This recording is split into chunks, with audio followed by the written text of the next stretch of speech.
Hey everyone, and welcome to the Hazy Sports Podcast. I'm Jason Brown, and as always, I'm joined by a good friend and co-host Charlie Ashbury. And this week, for our trade deadline episode, we've got a good friend of the podcast and longtime buddy of Charlie and I, Zach Weber. Zach, great to have you on the show. Thanks, guys. Charlie, how you doing here? It's been a crazy couple days towards the end of the trade deadline. When we were talking before, we had some backup material in case it was going to be a quiet day. We thought maybe with the Rantanen trade happening as early as it did, there might not be as many big names to move, but we sure got a lot of action there that last 24 to 48 hours. Yeah, it was almost like that one got out of the way, and then everybody else sort of panicked. And they're like, "Oh shit, we got to do something to keep pace." It was quite an interesting day. Like, there's a few teams that I thought should have probably done something and didn't. Because I like we talked last time, I think it's so wide open this year that, maybe one or two moves for a team would make a difference. But that's pretty huge for Dallas getting him and not really giving up anything off their current roster. Like, I thought that was, especially you read the stuff after that the apparent other offers were for Rantanen, and I'm like, man, Dallas kind of stole this. That's my thought, anyways. But Yeah, what's your take on the trade, Zach? Yeah, well, they definitely ran away with that one. Do you think the no state tax probably played into that decision? Like, I think the numbers were comparable, what you were hearing, what he was maybe getting offered elsewhere, but took well, a bit of a lower.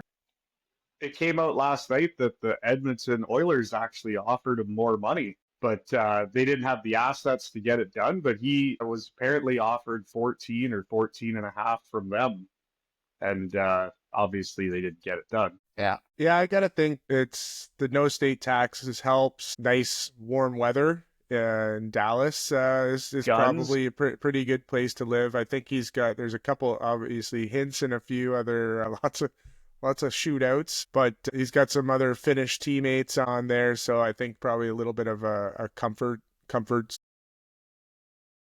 So if you're Carolina, though, like, what is the strategy here? Like, all you ever hear at the deadline is, we got to get tougher, we got to get grittier. You bring in a 5'8" winger. You now have in your top nine, you have five guys that are 5'10" or shorter. Like, I know they got the two first round picks and everyone's saying they're good now for the future, but I don't know. I think they're just going to get steamrolled with that kind of size. And they kind of had a win now type of team, right? Like it doesn't seem like the right time to. I think when you just kind of compare everything they got versus everything they gave up, you could almost make an argument that they are better off for the long term. But they were plus 600 favorites right there with the Oilers almost to win the cup. You'd think you'd be, going all in for a run this year, especially as open as the East is. We talked about the Jets on the past podcast. They had a couple game losing streak and then got things back on track, but their odds to win the cup are back up to plus 1,300. I think they were plus 1,000 when we talked last, but it's good value, but it's hard to pick a team in the West because it's like a murderer's row. It's like all the big guns in the West got better this week. The Oilers seem to have things back on track. They picked up a couple good depth players, of course. The Stars landing Heiskanen. The Jets themselves had a couple nice pickups, and the Avalanche. I mean, I guess I'll throw that question to you guys. Do you think? Would you rather have Brock Nelson and who am I forgetting? Who was the other guy they picked up? Necas. They would have got Necas in the trade. Would you rather have those two over Rantanen or? Yeah, I don't know much about Brock Nelson because the Islanders are probably the worst fucking watch in the league. But I watched them play last night, and they're rolling three lines that just dominate the puck. Like, there was times in that Leaf game last night that it seemed like they were on a power play, but they weren't on a power play. Like, they were just the forecheck, and they just rolled the next line out, and it was just as hard for the Leafs to clear the zone. It was crazy. Yeah, I was tied up last night with some birthday celebrations, so I didn't get a chance to watch much hockey, but just looking at the highlights, yeah, 7-4 looked pretty exciting. And I saw, maybe I'm not pronouncing this, Kushkinen, or who is the guy that got the hat trick for the I always butcher his name. Nikushkin? Yeah. Nikushnin.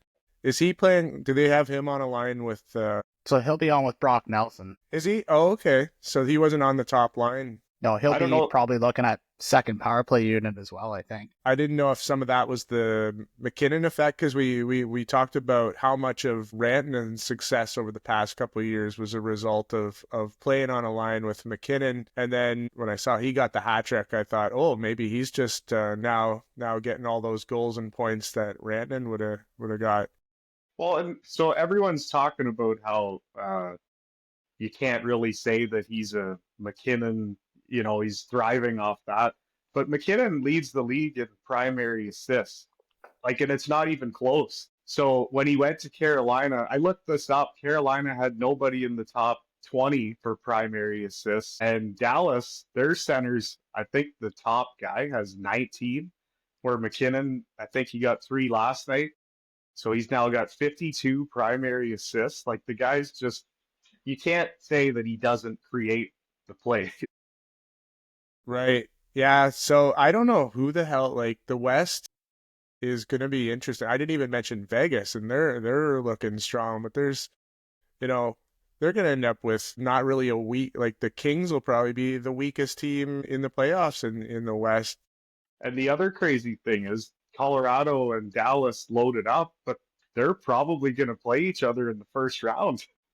Unless somebody falls right off, they're a first round matchup. That could go down as one of the better first round matchups we've seen in a while, I'd say. Well, what about you, Zach? Any other moves that kind of jumped out at you? Well, obviously, Florida picking up Marchand was a bit of a, I don't know if anyone really saw that coming. Like, I kind of pictured Marchand as that guy that was going to die as a Bruin. Sounds like they couldn't get a deal done. An extension there, but yeah, Florida, man, they're going to be a pesky team out there. Yeah. Now, are you guys hearing, is Kachuk going to be back for the playoffs, or is that still kind of up in the air? I think that's what they're aiming for. They said yesterday that probably him and Marchand won't be back till the playoffs. But if they get those two back healthy, does that put the Panthers back in the driver's seat for the East? I mean, it'd be hard to. Yeah, I think they'll definitely. Go ahead. Sorry. I was just gonna say, I think they'll definitely lead the entire playoffs and fucking cross checks after the whistle and stuff. With rat moves, they're gonna be so annoying to play against. Yeah, what did you think of the Leafs moves? Because I can't say, people are talking positively about Lawton. I can't say I would have known anything about him before this trade. I know he's been reading about him. He seems to bring some pretty good qualities, some strength on the face-offs, a little bit more of a defensive presence. But yeah, I hadn't been following him that closely. I don't think it's a big needle mover. You don't think it's the missing piece to get them? Well, when you look at what Florida just did, like we said in the East, if you see Toronto up against a team like that, was he the missing piece? Probably not. Even Tampa too, right? Which is probably who the Leafs are going to play. I don't think Scott Lawton gets you over the edge. Scott Lawton would be like a good third move if you made a couple other moves and he was just like a depth add. But to give a first up for this guy is kind of nuts to me. Especially when Marchand goes for a second. Now, I know he's probably never going to the Leafs, but I don't know. Not going to be a lot of Scott Lawton jerseys being sold, I don't think. Yeah, I was thinking, when Marchand went to the Panthers, if you got to leave the Bruins, you can't think of a much softer landing place to end your career. Again, no state taxes. You're just outside of Miami Beach. You're golfing in your off days, and you're going to a cup contender. So that's probably not a bad way to transition into retirement. What do you guys think about the stuff that comes out after? Like Elliot Friedman totally threw the Bruins GM under the bus last night, basically saying that Marchand was willing to take less money and they still wouldn't get the deal done. Yeah, I didn't actually hear that, but it was a bit of a head scratcher just following along on my phone when some of these deals were getting made on Friday. You kind of puzzled of like, what are the Bruins doing? They got rid of a bunch of guys, yet they're only a couple points out of a playoff spot. They still got a pretty good core with McAvoy and Pasta there. Pasta.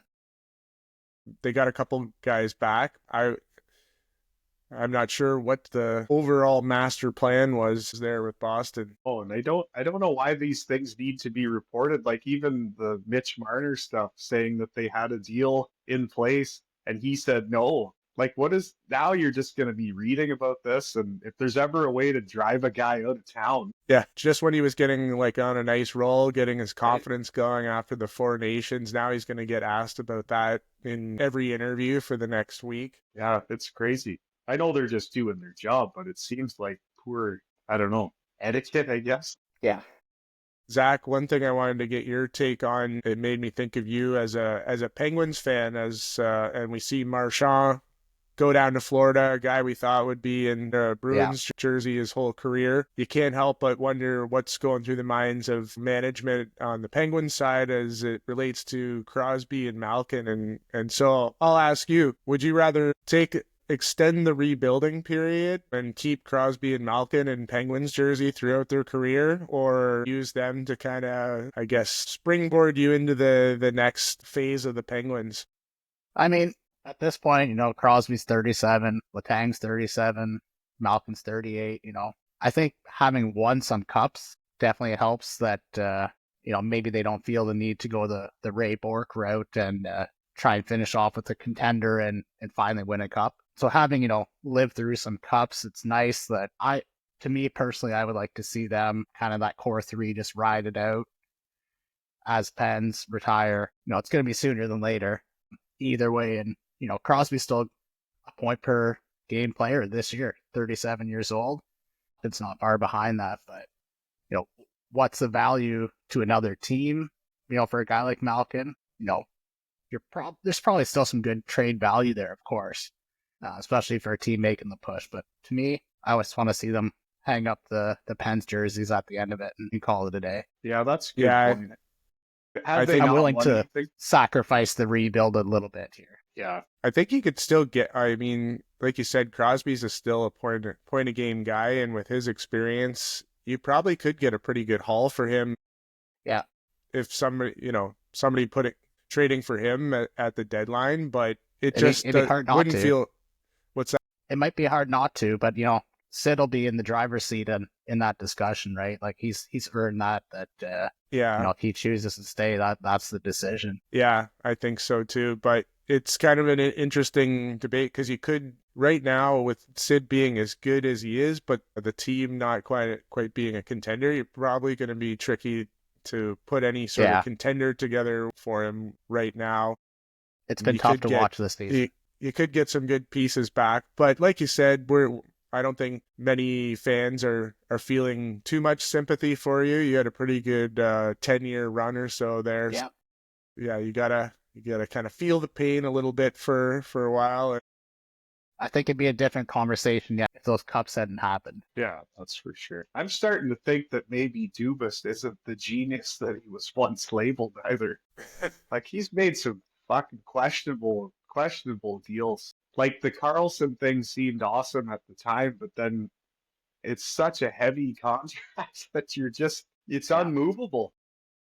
I was hoping that one would I was hoping Carlson was going to be on the block here and someone would bite at me, but didn't happen. Well, I can say this, like, yeah, it was, we weren't sure if we were going to have much to talk about for the trade deadline, but it is kind of nice when there's some big moves. A lot of the good teams that are making a run loading up. Is there any, I mean, we don't need to do the, like you said, the Sportsnet 8-person panel to discuss every draft pick associated with it. And so sometimes it gets a little mind numbing listening to how one team's keeping 50% of the guy's salary and another team's keeping 25%. But I think touching on sort of the key impacts, I think we covered most of them. Is there any obvious ones that we missed or we haven't talked about? I think one thing, Go ahead. yeah, one thing I just found interesting was some of those teams in the win now that they kind of just were pretty loose with the draft picks. Like, they're giving away a lot of draft picks and people put a lot of stock into draft picks, but they don't always pan out and you know what you're getting in a seasoned player. So it's interesting to see a lot of those draft picks kind of just thrown away and for a win now kind of thing, and or win now next year kind of thing, and kind of disregard the future process, assuming maybe those picks don't pan out, Robbie Shreb style. You never know what you're getting with the draft pick, right? So you know what you're getting with the veteran. That's why I thought Dallas fucking stole that trade, because those 2 firsts that they gave up are probably going to be 25 or lower. And your odds of hitting on one of those guys isn't great. But I also thought it was weird that Carolina was in on that, because they're super into the analytical side of all this stuff. And I guess they're kind of screwed, though, because he did already turn down the extension. So they kind of had to just cut bait. But I still think they could have got a better deal than. Yeah. They needed some rolling out the welcome party and Raleigh. Have you ever been to Raleigh, North Carolina? No. I don't even know if they should have rallied around him a little bit more and put something out there. But yeah, probably hard to compete with a destination like Dallas in terms of just a lifestyle component. But yeah, I agree with the draft picks. I mean, it seems like if you get a cup out of it, obviously it's worth it, but it seems like a risky move. Like you said, you never know with the draft picks, but when you're trading multiple first rounders and stuff, usually you hit on those. That's why with Detroit, I didn't mind that they didn't really do much. I think they've got a great core, but they're definitely a year or two away from making any serious run. Well, your Peter Mrazek jersey's still good now, at least. Yeah, that was our big splash. Here's the thing on the first round picks, though. Like, a team like Tampa Bay has traded their first round pick every year since 2017, I believe, might be 2018. So they've won in that window. They have a good chance at making it again this year. And if it goes to shit in 2 years, you can trade a Hedman, you can trade a Kucherov and recoup those assets. Like, I'm all for the win now stuff. Because who gives a shit in 3 years, right? Like, that's why I think the Leafs kind of fucked up here, because you could have traded a Cowan. They traded Minton, but you could have traded these guys. Instead, now you're probably going to lose Marner because you're running them out of town, already asking them to trade. And you could have brought somebody else in with Cowan as the main piece going out and make a deep run this year. But in 3 years from now, who gives a shit if Easton Cowan's still on your team? Like, I'm all for win now. Yeah, I like it. And I guess we haven't really talked about the Oilers too much, but they didn't make a huge splash, but a couple of nice depth players. And also they just seem to be back on track and playing better hockey now. Yeah, How about that goal last night? Holy smokes. That was pretty nice. I mean, Labushkin's not exactly a Norris candidate, but fuck, he made him look like it was a beer league guy. Yeah, they made a couple of decent moves. Even just having Wallman out there last night seemed to re-energize the offense. The crazy thing was that was McDavid's first 5-on-5 goal in 12 games. Like, they were not getting anything done, but they looked like the team everybody expected them to be last night for sure. Yeah, it's going to be a fun push. What are we, probably 18 games or so away from the playoffs? Lots of seeds and wild card spots still up for grabs. So yeah, this is a great time of year, and the trade deadline just kind of made it that much more interesting. I saw Boston is playing Florida, I think, on Tuesday, but of course Marchand's not playing. That would have been a pretty must-watch situation. That would be weird. Maybe we'll shift gears here from the trade deadline and just talk NHL in general, storylines. What's grabbing your attention? I guess we could touch on the Ovi goal race. He seems to continue on that sort of goal every other game pace, which he needs. I think he's at 10 left now. 10 to go, yeah. Right? Are you are we predicting he's going to do it this season, or? I think Yeah, so. I think so too. I think he's going to get at least one today. They play Seattle, and they're one of the worst. Well, they're in the bottom half, anyways, as far as penalty kill. So, you put him on that circle and just let him stand there and wait for the pass. Yeah, that'll be interesting to follow. I'm standing by my claim that if he hits that before the playoffs, that there's going to be such an emotional letdown from that. The Drama. air's going to go out that I see them a first round bust. So I that's do too. my prediction there. But yeah, from a personal standpoint, it's been pretty tough watching the Wings. The last podcast we did, we were gearing up for back-to-back game. The Wings were in the first wild card spot, setting up for back-to-back games against Columbus, and they lost both of those games. Then they lost to Carolina, and I've lost a couple more since. I lost to Washington, and they even lost to Utah. So we're on a bit of a slide. We're still. I feel like I might have jinxed them when I did the Yzerman Lidstrom Zetterberg comparison to Seider, Arkin, and Raymond. So maybe I need to pump the brakes a little bit on that. But I do still think we got a great core. But anyways, that's been frustrating. Still only a couple points out of the wild card, but now we're right in that shitty mess of like 8 teams that are all within 4 points of each other. Doesn't leave a lot of room for error, but we'll see what happens there. When you got everybody coming up, like Ottawa's on fire now, and Columbus keeps rolling a little bit, it's going to be an interesting little stretch run here for the East. Yeah, that's actually a trade we didn't talk about, is the Ottawa trading Norris for Cousins, essentially, which they're pretty even trade. That's an interesting one where it just kind of comes down to, it's like your fantasy football draft. Are you a Jefferson guy or a Chase guy? Like their stats are pretty similar, and just kind of almost was like their contracts are the same. They're pretty much the same age, but it does seem like Cousins has a little bit more upside. So, When he actually plays too, Norris seems to be hurt all the time. but yeah, it made me think too with Buffalo. It's got to be, can you think of a shittier team to be a fan of in the NHL than Buffalo? I mean, they've had Oh some man, pretty good talent come through that organization over the last years, and they just have not been able to do anything with it. I mean, we talk about how nice it would be to go to Florida or Dallas with the warm weather and no state taxes. It's got to be pretty much the exact opposite experience getting traded to Buffalo. You're kind of getting that shitty winter weather that we're used to here. Not a lot of going on, and plenty of state taxes. So probably, obviously, a hard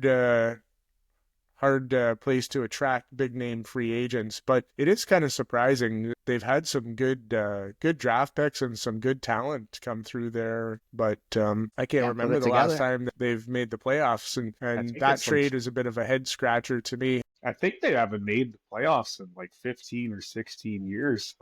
And like you said, had good players coming through there. Maybe they're just cursed.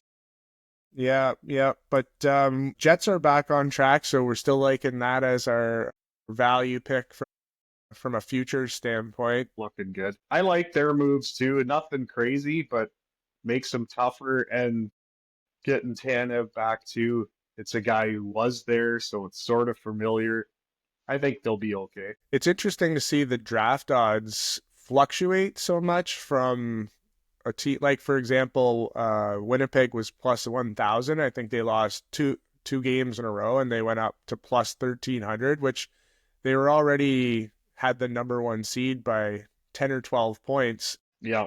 A little lapse in focus at this point in the season to me is not anything to panic about, but that's a 30% swing in the line movement just from a 2-game loss, and then they're back on track. So interesting to watch those swings. Zach, is there any teams from a future standpoint that you're liking value wise?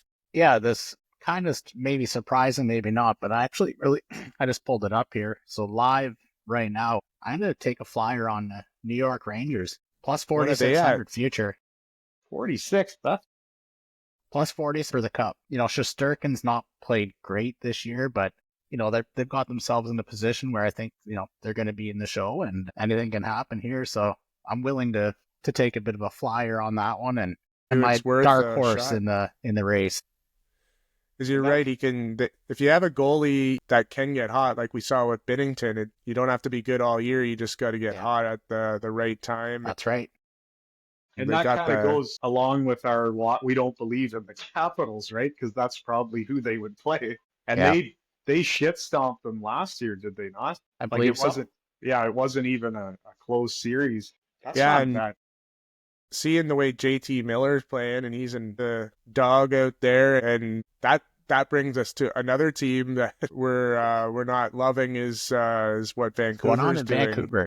I was reading a stat where JT Miller's had more points since the trade than Pedersen has had shots on net. So yeah, I think they definitely traded the wrong guy there. Especially when guys like Miller, in that sort of, rough and tough, but also skilled guys are so sought after, and you keep probably the softest fucking guy in the league. The league, like Rick Tocchet must be thinking, what the hell is going on here? Like, why are we keeping this guy? And maybe it's a thing where nobody wants him because he is so soft and useless.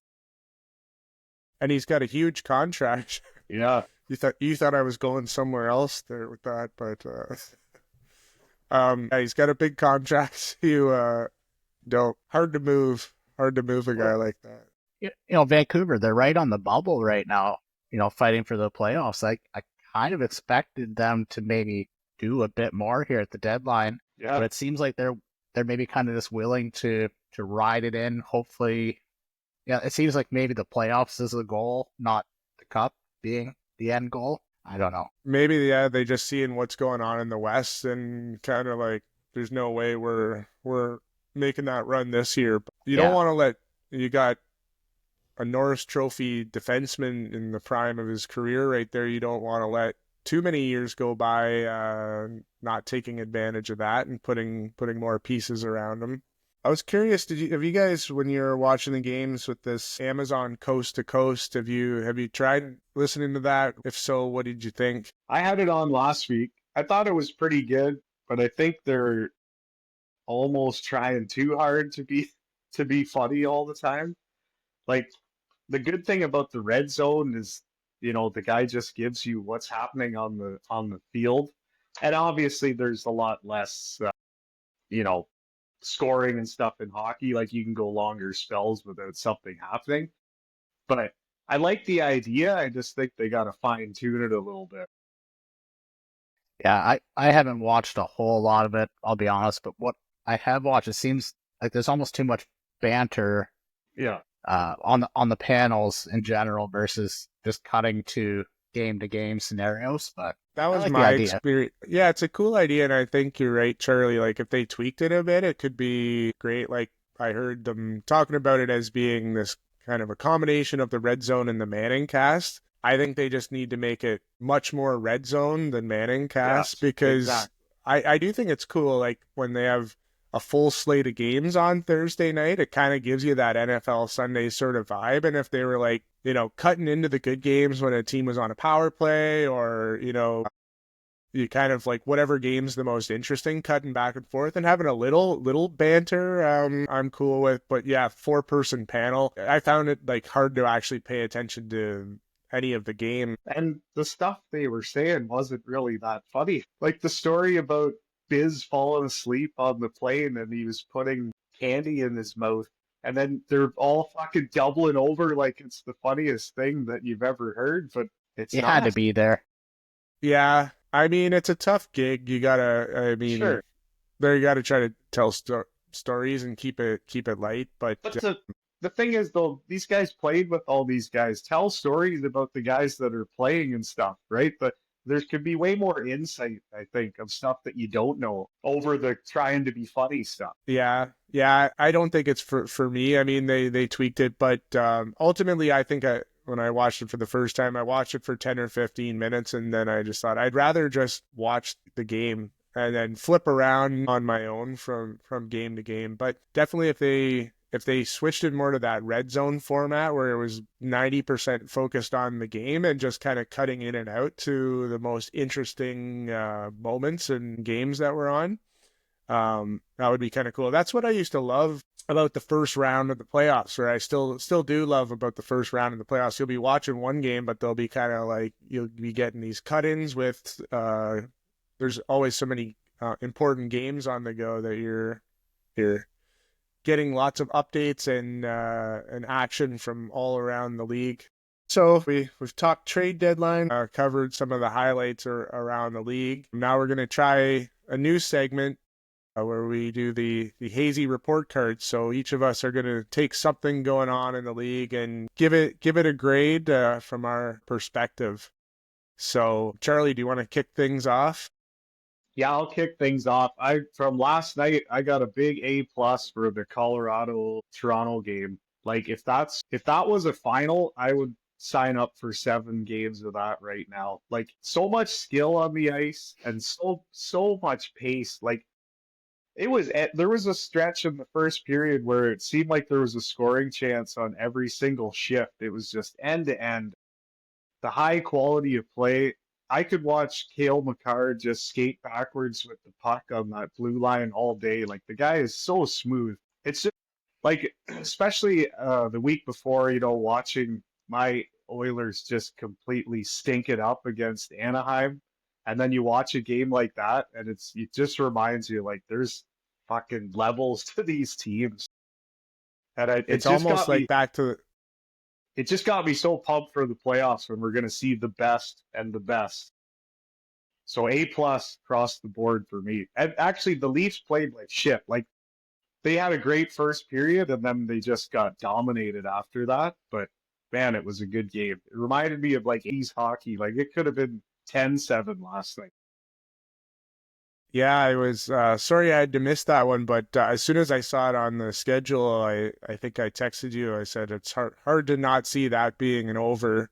And then Like, is it possible? I still went and picked a three same game parlay that didn't hit on any of the legs as my pick. I should have trusted the gut on the over. So sorry Hazy fans that followed my single game parlay that was built around Tampa domination over Boston yesterday. Like, is it possible that McKinnon can be underrated? Because, like, just watching him play last night makes something happen every single time, almost. I think he can be underrated because McDavid gets all the love as sort of the guy, and rightfully so. He's earned that, but also McKinnon's playing in a market that a lot of people don't see a lot of. Their games are not late like the West Coast, but they're late enough where I'm not usually staying up till 1 o'clock to watch a Avalanche game on a Wednesday. But yeah, seeing them in prime time, and especially seeing them with the Team Canada on the Four Nations, I definitely got a new appreciation for them. Yeah, so A+. Nice. What about you, Zach? Your grading today? I'm gonna give an A- just to the overall trade deadline. In that, you guys probably remember, or it still happens, you see it pumped up on TV, trade deadline day. We're going to be live from 8 a.m. till, 14 hours of nonstop coverage. And, I remember younger, I'd actually take that day off work sometimes and just be like, I was so pumped up for the trade deadline. But now I give it an A- because it can be so focused that all I have to do now is just hit the follow button to get notifications on Elliot Friedman's tweets or some of the insiders. You don't need to be glued to the TV. All of a sudden you get the pop-up on your phone. Boom, trade. All right, what do we got here? Also, that just makes that whole thing smooth and seamless, and you don't have to be listening to, like you said, the 8-person panel for 14 hours mulling over scenarios of deep dives on draft picks and who needs what and, all the rest of that. So A- to just following it on Twitter now. Nice, and you save a few vacation days to spend them in Cancun instead of on your couch watching the Elliot Friedman and the trade deadline panel. It is kind of ridiculous too that I don't know if it was Sportsnet or TSN, and they have the main desk, but then they have a second desk in the background that they throw it to. Like, what are we doing? And they got to throw it to the second desk to talk about the Luke Kunin trade. Like, it's so over the top. I totally agree. I like when, I don't know if it's the TSN one, but sometimes they'll have the host where they'll be talking at the one desk and then they'll start walking and the camera's panning over and they walk over to the second stage. Yeah, it's So always over the funny. top. That's what I wanted to avoid with talking about it with you guys today is it's fun to talk about sort of the big picture sort of takeaways, but yeah, we don't need to break down, the value of a fourth round pick for third pair D man. I think next year we should get 7 more people on this for Nice. Well, you guys gave some positive, glowing reviews. You guys are easy markers, as the teachers would say. But I'm going to come in with a little more of a critical eye. We're now going back about a week or so, but I'm giving a D plus to the Stadium Series game.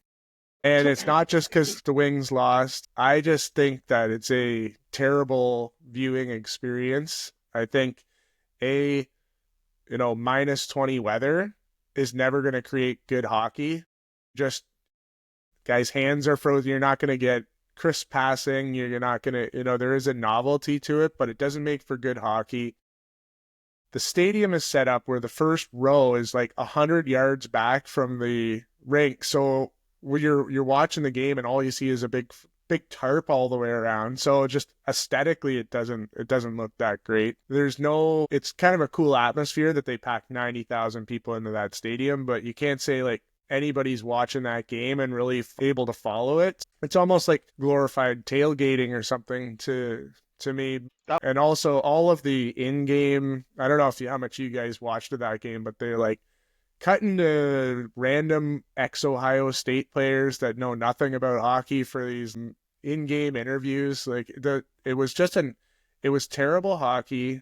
It was aesthetically a terrible viewing experience, and it just didn't really make a lot of sense.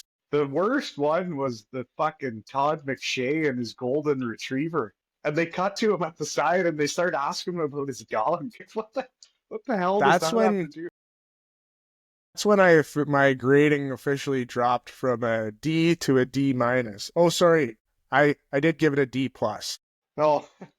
Because I had it as an F originally, but I did love the jerseys. I thought that the Wings jerseys especially and I thought just the vibe and energy of it, there was something cool there. I'm sure if you were in that stadium, freezing your balls off, you'd probably think it was kind of a cool story to tell. But the jerseys were good. The helmets, the Detroit helmets with the big wings on the side, I'm going to go like C minus on those. But the jerseys, I'd give a solid A plus on those. But as an experience, I don't need to see enough. I watched that game because the Wings were playing. It had like playoff implications, but I don't think I'm ever going to tune into another outdoor game again. I think that's about the 40th one they've done. They've milked it to death. It's time to I think move they on. said 48. Like 48. And if you would have asked me, I would have said maybe 15. Like there's been a lot I haven't seen apparently. But yeah, it's fucked out, that's for sure. They could probably move on from the outdoor games. Yeah. Yeah, it was cool. The first one was cool, but I don't think any It of them wasn't have even ever cool, been great hockey. Was Like it Montreal and Edmonton, the Yeah, first and one? it was in an even worse football stadium where there was only bleachers on the one side. Like it was, again, the idea is great, the execution not so much. Well, that concludes our Hazy report card segment. So yeah, we definitely had some highs and some lows from them the past week. So that was fun. We'll maybe keep that as a regular segment. I think that pretty much kind of covers all the key points from an NHL perspective. Was there anything else you guys wanted to hit on hockey-wise before we wrap things up? No, I think I covered everything I got. We're good. Well, yeah, well, it was great catching up with you guys. Like, this is the first time the three of us have been chatting since we had our Stout Fest get-together back in January for NFL Divisional Sunday or Saturday, which was a blast. A bit of a heartbreaker with the Lions losing there, but that was fun catching up with you guys, and we're gonna see you in a few weeks for the bachelor party, so that should be pretty fun. Yeah, That's I'm right. already dreading the hangover. Same here, yeah, but I'll stay focused on the fun part. But Zach, you're on bacon duty, I understand. That's right. And how do you decide what the right amount of bacon is for 18 guys at a cottage for the weekend? Well, I think we're aiming for 22 pounds, so I think that should be good. Roughly a pound per person seems Yeah, reasonable. that feels like that should do the trick. Yeah, a pound of Yeah. bacon per guy. Nice. Charlie, I was curious how you liked that Knights game you went to the other week. Oh yeah, that was We didn't talk about that. so I was at London versus Owen Sound. I hadn't been to an OHL game in quite a few years, but man, they're good. Like the level of hockey is unbelievable. But that team, like there's got to be 9 future NHL players on that team, and the speed and like just total domination. It ended up 9-1 London, and it could have been 15-16-1. But Owen Sound has Carter George, the Canadian junior goalie. And I mean, he played as good as he could play. But at one point, halfway through the second period, the shots were 31-6. Like it was just a complete ass whipping. But funny story from it. So I took my son because it was his birthday the next day. And on the way to the game, I was mentioning that Edmonton's first round pick last year, Sam O'Reilly, was on the team, so it'd be cool to see him play. And I said to him, if he gets a hat trick, you can throw my hat on the ice. Thinking there's no possible way. Well, within 10 minutes of the game, he had 2 goals, and I was like, oh, shit. So the rest of the game kind of played out, and it wasn't, it was looking like my hat was safe. And then he got sprung on a pretty nice pass and ended up scoring the hat trick goal. And sure enough, there goes the old hat onto the ice. So that was kind of funny. Nice. Now that's a good moment. And yeah, you're right. The Knights put on a pretty good production for the game. Is they're a great team, fun to watch, and probably from a value standpoint, the entertainment isn't that far off from an NHL game, but you're kind of getting the experience at a fraction of the price and a little more convenience from driving into downtown Toronto or wherever you're going. Yeah, for sure. I'll definitely We'll be have back. to, yeah, we'll have to maybe do a trip to a Knights game and get some of the Zach down and some of the other friends of the pod. Yeah, maybe check out a playoff game when they get in there. Anyways, no, it was great catching up with you guys. That was a nice breakdown of the trade deadline. I think we're set up for an exciting finish to the regular season. Charlie, we're going to be doing a special episode, switching it up a little bit from the hockey to a classic episode of Michigan and North Carolina about the Yes, Chris sir. Webber timeout game. So we're going to get that ready to launch in anticipation for this year's March Madness. And then we'll be back with sort of our weekly check-in on the NHL scene on the weekends. So lots of content. I will say, hey guys, if you've listened to this far in the podcast, hopefully you're enjoying the content. Help us out, subscribe to our channels, and give us a 5-star review or however many stars you feel appropriate. But we're enjoying doing it, but it'll just help us get the content out to more people. So we're on Spotify, we're on Apple, wherever you get your podcasts. We put some clips on YouTube, and we're even we're not too old for TikTok. We're on there too, and that seems to be our most successful platform, surprisingly, when neither of us had a TikTok account when we started this podcast. We're blowing up on TikTok, so follow us there for fun short content. Anyways, and until next time, you guys enjoy the rest of your Sunday. Looks like a beautiful day out there. We're getting a little taste of spring. I'm about to head out to the trail for a nice little hike myself, work out some of the cobwebs from this birthday party. Other than that, yeah, that's about all we got. So have a great day. Good catching up with you guys. We'll talk soon. Yeah. Cheers. Later.